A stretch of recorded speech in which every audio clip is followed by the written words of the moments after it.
The Sun Crusher plunged into the Karita system like an assassin's knife into an unsuspecting heart. Old beyond his years, Kyp Durron sat hunched over the controls, intent on his new target.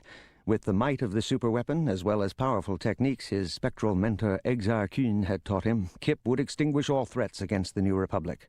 Only days before, he had annihilated Admiral Dala and her 2 star destroyers in the Cauldron Nebula. On the fringes of the explosion, he had dropped off one of the Sun Crusher's coffin-sized message pods so that the galaxy would know who was responsible for the victory. His next target would be the Imperial Military Training Center on Karita. The military planet was a largish world with high gravity to toughen the muscles of potential stormtroopers. Its untamed land masses provided an appropriate range of training environments: Arctic wastelands, rainforests, mountain crags, and desert hardpan. Karita seemed the opposite of Kyp's peaceful homeworld of Dyer, where he and his family had lived in raft colonies on the calm, terraformed lakes. But that peace had been shattered years ago when Kyp's parents had chosen to protest the destruction of Alderaan. Stormtroopers had crushed the colony, whisking Kyp and his parents to the spice mines of Kessel, while conscripting his brother Zeth for the Stormtrooper Training Center.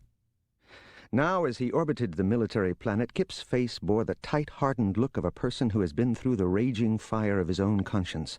Shadows rimmed his eyes. He did not expect to find his brother still alive after so many years, but he intended to learn the truth. And if Zeth was not there, Kyp had enough power to destroy the whole Karitan solar system. A week ago, he had left Luke Skywalker for dead atop the Great Temple on Yavin 4. He had stolen design parameters of the Sun Crusher from the mind of its naive creator, Quizoox. And he had blown up 5 stars to incinerate Admiral Dala and her 2 star destroyers.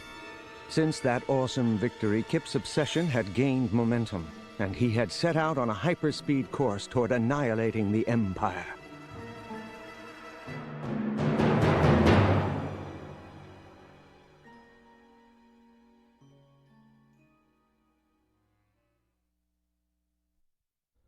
The Karitan Defense Network spotted the Sun Crusher as Kyp entered orbit. He decided to transmit his ultimatum before the Imperial forces tried anything stupid. Karitan Military Academy, this is the pilot of the Sun Crusher. Han had once told him a story about a buffoonish ambassador from Karita who had caused a diplomatic incident on Coruscant by tossing his drink in Mon Mothma's face. He searched for the man's name, and it came to him. I wish to speak to Ambassador Fergan to discuss the terms of your surrender. I think you're familiar with the capabilities of this weapon. The Imperials were coming through on his comm. Apparently they were indeed familiar with the Sun Crusher. Intruder, we are transmitting a set of landing coordinates. Follow them precisely, or you will be destroyed. You don't seem to understand what's going on here. Let me talk to Ambassador Fergan now, or your planetary system is going to be the galaxy's newest bright spot. The hollow panel flickered, and the wide, flat face of Fergan appeared, looking just as Han had described him, with his heavy eyebrows and fat purplish lips. Why have you come here, rebel? You are in no position to make demands. Kyp rolled his eyes, losing patience already. Listen to me, Fergan. I want to find out what happened to my brother, Zeth Durron. He was brought here about 10 years ago. Once you have that information, we'll discuss terms. On Karita, in the main citadel of the Imperial Military Training Center, Ambassador Fergan looked down at his comm officer, scanning readouts. Check that boy's words, Lieutenant Durron. I want to know the capabilities of that weapon. Ambassador, the comm officer replied, we know from our spy network that the rebels had a stolen Imperial weapon called the Sun Crusher, which can supposedly trigger the explosion of a star, and there was a mysterious multiple supernova in the Cauldron Nebula less than a week ago, just as the intruder claims.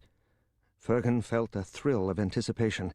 Preparations for an assault on the planet Anoth, the secret hiding place of the Jedi baby of Leia Organa Solo, were already underway.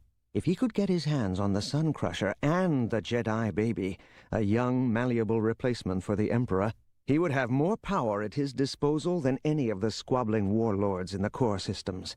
Karita could perhaps become the center of a blossoming new empire, with himself at its helm as regent. While the Sun Crusher pilot is distracted and awaiting news of his brother, Fergan said, we shall mount a full-fledged assault to cripple his craft. We can't let such an opportunity escape us. Kyp stared at the Sun Crusher's chronometer, growing angrier with each ticking interval. With a surge of static, the Karitan comm officer's image appeared before him. To the pilot of the Suncrusher, we regret that your brother did not survive initial military training. Our exercises are very strenuous. During a mountain survival tour, he and his team were snowed in by a sudden blizzard. He appears to have frozen to death. I have the full details in a file. I can upload it if you like. Yes, Kyp said, his mouth dry. Give me everything. Kyp watched the data on the accident scroll across his screens. He thought of Exar Kun, the ancient lord of the Sith, who had shown him many things that Master Skywalker refused to teach. The news of Zeth's inevitable death was like severing the remaining threads of Kyp's fragile restraint. Nothing could stop him now. Emerging from the thin veil of atmosphere at the limb of the planet, a battle group of 40 TIE fighters roared toward him. Another cluster of 20 came from the opposite horizon in a pincer formation. The ploy of Zeth's files had been meant to keep him preoccupied as the Caridans launched an attack. The TIE fighters came in, firing laser blasts. Kyp felt their impacts against the Suncrusher, but his special quantum-layered armor could withstand even a turbo-laser blast.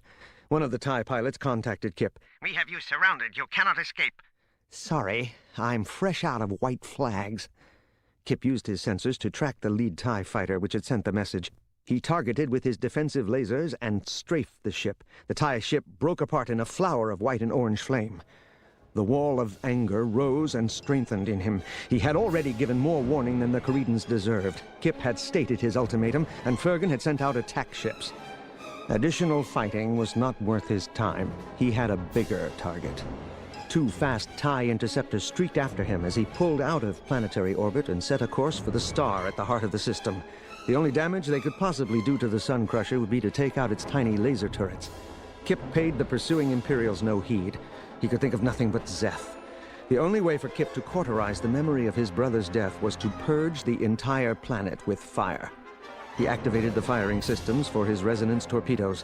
The high-energy projectile would be pumped out in an oval-shaped plasma discharge from the toroidal generator at the bottom of the Suncrusher. As Kyp swooped in toward the blazing ball of Karida's sun, flickering prominences reached out of the star's chromosphere. Boiling convection cells lifted hot knots of gas to the surface, where they cooled and sank back into the churning depths.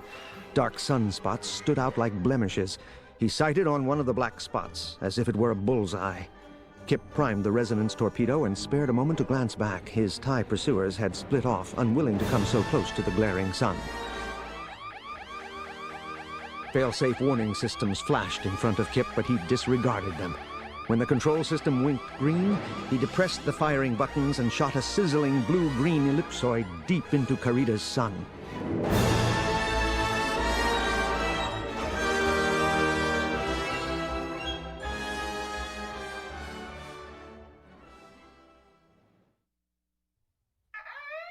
Stormtroopers ran along the halls in the citadel of the military training center, taking emergency positions, but they didn't quite know what to do. Ambassador Fergan looked shocked. But how could all of our TIE fighters miss? They didn't miss, sir, Comm Officer Durron said. The Suncrusher seems to have impenetrable armor. Kyp Durron has launched a projectile into our sun. I think we know what that means, sir. Kyp Durron's voice broke over the intercoms. Karida, I warned you. But you chose to trick me instead. Now accept what you've brought upon yourselves. According to my calculations, it'll take 2 hours before the core of your sun reaches a critical configuration. You have that amount of time to evacuate your planet. Fergan leaned over to flick a switch, toggling to the hangar bay in the lower staging area of the Citadel. Colonel Ardax, muster your forces immediately. Get them aboard the Dreadnought Vendetta. We will launch our Anoth assault team within the hour. Fergan turned to his comm officer. Are you certain that the boy's brother is dead? Durron blinked. I don't know, sir. You told me to delay him, so I sent a fake file. Do you want me to check? Of course I want you to check. If we can use the brother as a hostage, perhaps we can force that boy to neutralize the effects of this Suncrusher weapon. Kyp watched through the viewport as the surviving TIE fighter swooped back toward Karida. He smiled with satisfaction. It would be good to see the Caridans' panicked scramble as they tried to grab everything of value on the planet.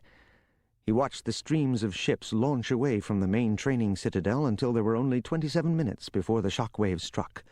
The hollow panel flickered, and the image of the comm officer appeared. Pilot of the Suncrusher, this is Lieutenant Durron. We have located your brother, Zeth. Kyp felt as if someone had thrust a lightsaber through his heart. How can that be? You said he died in training. Falsified information.